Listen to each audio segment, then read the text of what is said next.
हर हर महादेव। देवों का देव महादेव जी के चरण में प्रणाम करती हूँ, मेरा प्रणाम स्वीकार हो। मैया गौरा पार्वती के चरण में प्रणाम करती हूँ, मेरा प्रणाम स्वीकार हो। गणपति ललनवा के चरण में प्रणाम करती हूँ, मेरा प्रणाम स्वीकार हो। माता पिताजी के चरण में प्रणाम करती हूँ, मेरा प्रणाम स्वीकार हो। सब गुरु भाई बहना के चरण में प्रणाम करती हूँ, मेरा प्रणाम स्वीकार हो। गुरु भाई बहना, मैं एक कथा सुनाने जा रही हूँ। इस कथा को पूरा सुनिए और रहस्य जानिए, आधी नहीं। आधी सुनने में शिव गुरु का अपमान होती है, पूरा सुनने में ज्ञान होती है। इसलिए कथा को पूरा सुनिए और रहस्य जानिए। हर हर महादेव, घर घर महादेव। गुरु भाई बहना, एक राजा थे और एक रानी थी, और राजा रानी के बीच एक छोटा बच्चा भी था। राजा रानी जो थे, पहले का जमाना में गुरु भाई बहना ब्याह छोटा में ही हो जाता था। बचपन में माता पिता कर दिया करते थे, और नहीं तो बच्ची का याद रहता था, ना ही लड़का का याद रहता था। उसके माता पिता बड़ा होने पर बताते थे कि तुम्हारा जो ब्याह है वो गांव में हुआ है, उस राज्य में हुआ है। तुम्हारे ससुर का नाम ये है, पत्नी का नाम ये है, साला का नाम ये है। सब कोई बताते थे पीछे के। और 10 बरस बाद, 12 बरस बाद गौना होता था। और आज का जो समय है, जो बड़े होने पर शादी होता है और गौना और ब्याह एक ही बार हो जाता है। तो चलिए कथा को आगे बढ़ाते हैं। राजा का बेटा का ब्याह बहुत छोटा में हो गया। राजा साहब की जो बेटा थे, उन्हें कोई पता नहीं था कि मेरा ब्याह हो गया है। धीरे धीरे वो बच्चा 8 से 10 साल का हो गया, अपने माता पिता के पास रह रहा था। एक दिन अचानक उसके घर में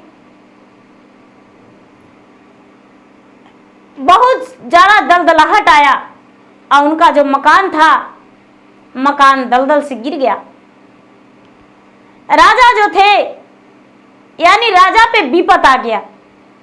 जो शनिदेव थे, शनिदेव उनके गृह में प्रवेश कर गए और उनके अन्न धन संपत्ति सब नष्ट हो गया। उनके पास कुछ भी नहीं रहा, ना ही तो घर रहा और ना ही तो परिवार रहा। राजा का बेटा अनजान थे, लेकिन उनके पास एक वफादार नौकर था। उनका बेटा से बोला कि सुनिए, आपका ब्याह है, हो चुका है, और आप अपना ससुराल में जाकर पूरा समय बिता सकते हैं। आपका जो ससुर हैं, उनका एक ही बेटी है और वो बहुत बड़े राजा हैं, अपना ससुराल जा सकते हैं। बोले, ये राजकुमार की तो मेरा ससुराल कहाँ है? बोले कि देखिए, आपका ससुराल जो है उज्जवल नगरी में है। राजा उज्जवल आपका ससुर हैं और उज्जवल नगरी जो है वहां ससुराल है। बोले ठीक है। छोटा बच्चा था राजकुमार, किसी तरह से मांगते खाते अपना ससुराल पहुंचा। जब अपना ससुराल पहुंचा तो नौकर चाकर थे, तो कहते हैं कि क्या काम है? बोले, हमें राजा उज्जवल से मिलना है। बोले, राजा उज्जवल से मिलना है? तो हाँ।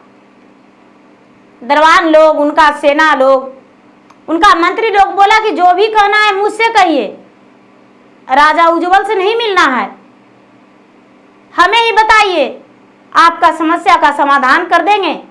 क्या कोई काम चाहिए? आवे बेचारा सोचते हैं कि इनके पास तो इतना अंधन है, तो भला मेरा क्या यहाँ मोल है? यदि हम कह भी देंगे कि हम यहाँ के दामाद हैं, तो कोई नहीं मानेगा, कोई नहीं समझेगा। ये राजकुमार बोला कि देखिए, मेरा बात पहले सुनिए, हम आपको कुछ समझाना चाहते हैं। लेकिन मंत्री बोला कि चलो, हम समझ गए, तुम मेरे घर काम मांगने आए हो, ठीक है, काम मिल जाएगा। राजा के घर में नौकर का तो कमी है नहीं। लेकिन कोई भी आस लगा के आता है तो उसे उदास नहीं किया जाता इस राजमहल में। इसीलिए तुम्हें बकरी चराने का काम मिल जाएगा, बकरी चराना और राजा के घर में रहना। बोले कि ठीक है, बकरी चराएंगे, रहेंगे, और क्या, ठीक है रहेंगे, बकरियां चराएंगे। अब गुरु भाई बहना वो बकर चरवा, राजा के दामाद बकर चरवा बन गया अपने ससुराल में और बकरी चराने लगा। बकरी चराने लगा तो इसका क्या था कि जब बकरी चराने जाता था तो बैठता था सब लोग के पास, तो यही गाता था, ये अपना दुख कहता था।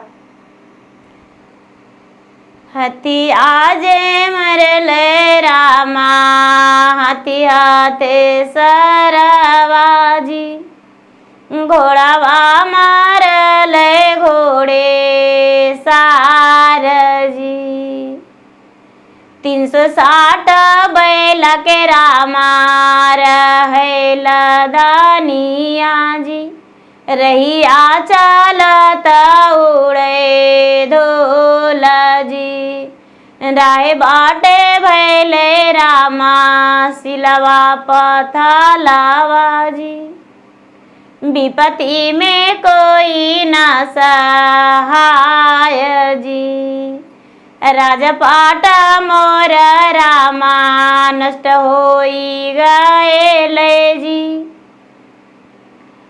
मैया जय भैले रामा सिलवा पथलवा जी, बाबूजी के पता ना ठेकान जी, विपत्ति के मारे रामा गली ससुरारिया जी, ससुरा में बकरी चरावली जी, बरी रे बियाही रामा ओहु नाही चीन्हे जी, धैले घुटुक ना मोरा नाम जी। जो इनका पत्नी थी राजकुमार के, तो घुटुकना को सिर्फ माड़ मिलता था पीने को लिए, जो भात में से निकलता है, भात सींचता है, तो हम लोग बिहारी हैं, माड़ कहते हैं।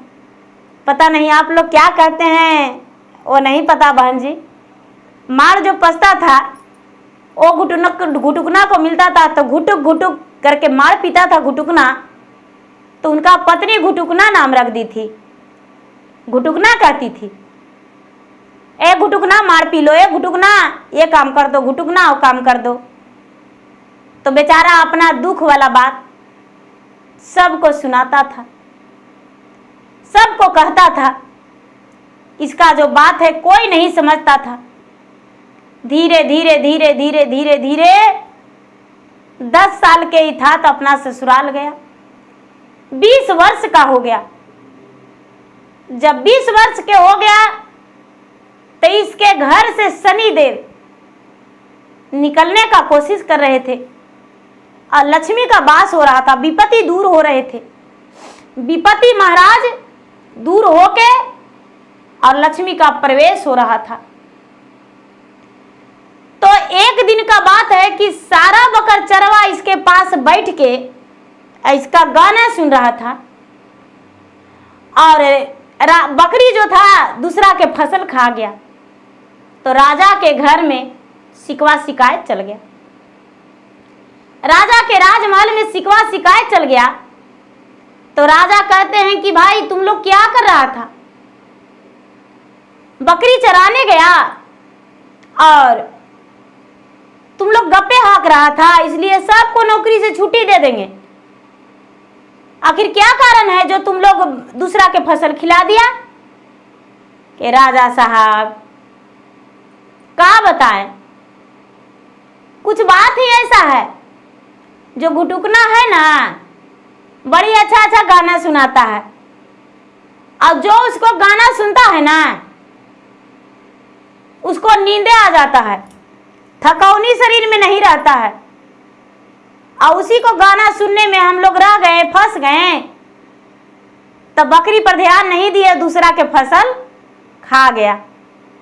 बोले अच्छा, जो राजकुमारी थी घुटुकना के पत्नी, वो सुनी तो कहती है कि अच्छा घुटुकना गाना भी सुनाता है, तो हाँ ले मेरे पास लेकर आना, तो घुटुकना से हम गाना सुनेंगे। घुटुकना अंदर गया और घुटुकना को जो राजकुमारी थी अंदर बुलाई और बोली कि घुटुकना, तुम जो गाना सुनाते हो वो गाना मुझे भी सुनाओ, तुम्हारा गाना हम सुनेंगे। घुटुकना बोला रानी साहब, आप तो संगीतकार के बुला के और कितना गाना सुनते हैं, हम क्या आपको सुनाएंगे अपना दुख बात। राजकुमारी बोली नहीं नहीं, तुम्हारा गाना सुनेंगे, इनाम देंगे। आज जो है थोड़ा दाल सब्जी भी दे देंगे, खाली माड़ नहीं देंगे, माड़ भात, दाल सब्जी भी दे देंगे इनाम में। बोले ठीक है। घुटुकना अंदर गया और जाके बैठा, तो फिर ये गाता है, बरही बोरी सवा के परले विपति आजी, विपत्ति में कोई न सहाय जी। हथी आजे मरले रामा, हथी हाथे सरवाजी, घोड़ावा मारले घोड़े सारजी। 360 रामा बैल के लादनिया जी, जिरवा जमाइना ओ पार लादे जी। रहिया चलत रामा उड़त धूलिया जी, ओहु भैला शिल्पा थाल जी। मैया जे भैले रामा सिलवा पथलवा जी, बाबूजी के पता ना ठेकान जी। दुखवा के मारे हमा गेली ससुरारिया जी, ससुरा में कोई ना मोर चिन्ह जी। निर्धन तिरियावा रामा धैले घुटुकना नैया, ससुरा में बकरी चरावी जी। इनका पत्नी कहती अरे घुटुकना इतना अच्छा गाना गाता है, तुम मुझे रोज सुनाना, तुम्हें हम रोज पैसा भी देंगे।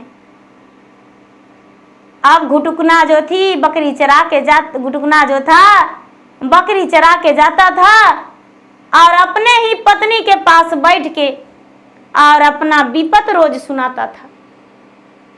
विपत अपना दुख भरा सुनाता था, लेकिन पत्नी समझ नहीं पाती थी कि घुटुकना क्या कहता है। एक दिन का बात है कि राजा और रानी कहते हैं कि भाई घुटुकना क्या सुनाता है, हम भी सुनेंगे। घुटुकना आखिर क्या कहानी सुनाता है, थोड़ा हम भी सुनना चाहते हैं। सारा लोग बोले हाँ हाँ बड़ी अच्छा सुनाता है। तो राजा साहब उसे बकरी चराने के लिए नहीं जाने दिए। राज दरबार लगाए और राज दरबार के जितना लोग थे पूरे राज दरबार में सबको राजा साहब बैठाए और सबके बैठा के घुटुकना को बीच में बोले कि देखो घुटुकना, अपना गाना तुम सुनाओ हमें भी, हम भी तुम्हारा गाना को सुनना चाहते हैं। तो घुटुकना फिर से कहता है, बरही बरी सवा के परले विपति आजी, विपत्ति में कोई न सहाय जी। हथी आजे मरले रामा, हथे हाथी सारावाजी, घोड़ावा मारले घोड़े सारजी। 360 रामा बैल के लादनिया जी, जिरवा जमाइन ऊपर लादल जी, रहिया जे चले बैला उड़ाए धूल जी, ओहो भैला शिल्पा थाल जी, मैया जे भैले रामा सिलवा पथलवा जी, बाबूजी के कौनो ना ठेकाना जी, विपत्ति के मारे हमा गेली ससुरारिया जी, ससुरा में बकरी चरावे जी, बरी रे बियाही रामा वो नाही चीन्हे जी, धैले घोटुक ना मोरा नाम जी, घोटुक घोटुक रामा मरहम पियली जी, तिरिया न ले लुलु आई जी। बेचारा अपना दुख पूरा रख दिया। राजा और रानी का आंख से आंसू गिरने लगा। जब आंख से आंसू गिरने लगा तो मंत्री कहते हैं कि राजा साहब ये क्या, आपके घुटुकना के गाना पर आंसू कैसा। राजा जो थे, राजा झट से उसको घुटुकना को हाथ पकड़ के कहते हैं कि बेटा जल्दी से चलो स्नान करो। सारा लोग कहते हैं कि अरे बेटा, तो हाँ, एक घुटुकना जो कोई और नहीं है, एक घुटुकना मेरा घर का जमाई है, मेरा बेटी का एक पति है, इसे कहीं नहीं जाने देंगे। इसके ऊपर 12 बरस का विपद था, लेकिन विपद में हम लोग पहचान नहीं पाए और इससे हम बकरी चरवाए। राजा जो थे तुरंत उसे स्नान करा के अपने हाथों से और उसे सुंदर राज वस्त्र आभूषण दिए और राजकुमार की तरह उसे सजा दिए और कहने लगे बेटा तुम्हें बकरी चराने का कोई जरूरत नहीं, तू मेरा बेटी का पति है, आज से तू राजमहल में सुख भोगेगा। घुटुकना बोला ठीक है पिताजी। राजा बोले कि तू अपना कहानी पहले क्यों नहीं सुनाया, तुम्हारे माता पिता कहाँ हैं। बोला पिताजी मुझे तो पता नहीं, 12 साल तो मुझे यहां बीत चुका है, आज से तो हम यहां रह नहीं रहे हैं। राजा जो थे, राजा घोड़े सवार होकर अपना बेटी का ससुराल गए। जब बेटी का ससुराल गए, गुरु भाई बहना, घुटुकना भी साथ में गया। तो घुटुकना को जाते ही इनका जो फुलवारी सूख गया था, फुलवारी हरा भरा हो गया। कुआं जो था, कुआं सूख गया था, उसमें पानी भर गया। महल जो था, महल ढह ढनमना गया था, वो महल फिर से वैसा ही हो गया। इनका हाथी जो था, हाथी सार में खड़ा हो गया, घोड़ा घोड़सार में खड़ा हो गया। माता जो थी, माता रानी, वो खड़ी हो गई। नौकर चाकर सब फिर से खड़े हो गए, धन संपत्ति सब भर गया। और जो 360 बैल का लदनी था, वो भी मौलाते दरवाजा पे आके लग गया। राजा भी लदनी के साथ में थे। राजा देखकर तो चौंक गए और कहते हैं कि राजा से माफी मांगे कि हे राजा साहब, आप पे विपत्ति पड़ा तो हम आपका कोई मदद नहीं कर पाए। आपका बेटा, मेरा जमाई, मेरे ही घर में बकरी चरवाहा बनके और मेरे घर में रह गए, लेकिन मुझे पता नहीं चला। मुझे क्षमा कर दीजिए और मेरा बेटी का गौना कराकर आप ले आइए। राजा बोले कि देखिए 12 बरस के बाद तो मैं अभी अभी आया हूं, अब 2-4 दिन के बाद आपका बेटी का रिश्ता, गौना का दिन ठिकाना बैठा के और बेटी का गौना कराने जाएंगे। राजा लौट गए और घुटुकना अपना घर में रह गया। 2-4 दिन के बाद राजपुरोहित को बुलाकर राजा साहब घुटुकना के पिता माता इसका गौना का दिन दिखवाए और धूमधाम से बारात ले जाकर गौना करवाकर घुटुकना को पत्नी को लेकर आए। गुटुकना की पत्नी जो थी गुटुकना से माफी मांगी कि हे पति देव जी, मुझसे गलती हो गया, मुझे नहीं पता था, मैं तो नादान था, आप तो ज्ञानी थे लेकिन आप भी नहीं बताए। बच्चा में ब्याह हुआ था, मुझे कोई पता नहीं था। गुटुकना बोला कि ये सब अनजाने में हुआ, अनजान का बात अनजान ही रहने दो। अब तो हम पति पत्नी हैं और एक राजमहल के तुम रानी हो और राजमहल के हम राजकुमार हैं। दोनों अच्छे से घुल मिल कर रहेंगे और आगे का गृहस्थी बढ़ाएंगे।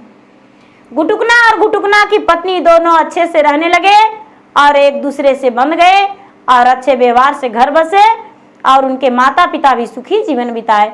सारा धन संपत्ति फिर से वापस आ गया। तो गुरु भाई बहना, विपत्ति में घबराना नहीं चाहिए। एक दिन दुख आता है तो एक दिन सुख भी आता है। जब पहले सुख है तो दुख आ जाता है, लेकिन पहले दुख है तो फिर सुख आता है। तो इसलिए दुख में घबराना नहीं चाहिए। और सबसे पहले गुरु भाई बहना, बाल विवाह तो करना ही नहीं चाहिए। पहले के लोग थे बाल विवाह किए तब तो उतना मुसीबत आया। आज के लोग हैं बड़े में करते हैं, लोग जानते हैं कि वो उनका हस्बैंड है, उनका वो वाइफ है, चारों तरफ से मदद मिल जाता है।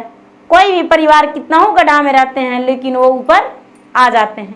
तो इसीलिए गुरु भाई बहना, मेरा वीडियो का अच्छा लगे तो मेरा वीडियो का लाइक करें, शेयर करें। चैनल पर यदि नए हैं गुरु भाई बहना तो चैनल का सब्सक्राइब करें और शेयर करें और बेल आइकन घंटी को दबाएं, जो कि मेरा वीडियो का नोटिफिकेशन सबसे पहले आपके पास जाए और आप मेरा वीडियो का सुन सके, देख सके और लाभ उठाएं।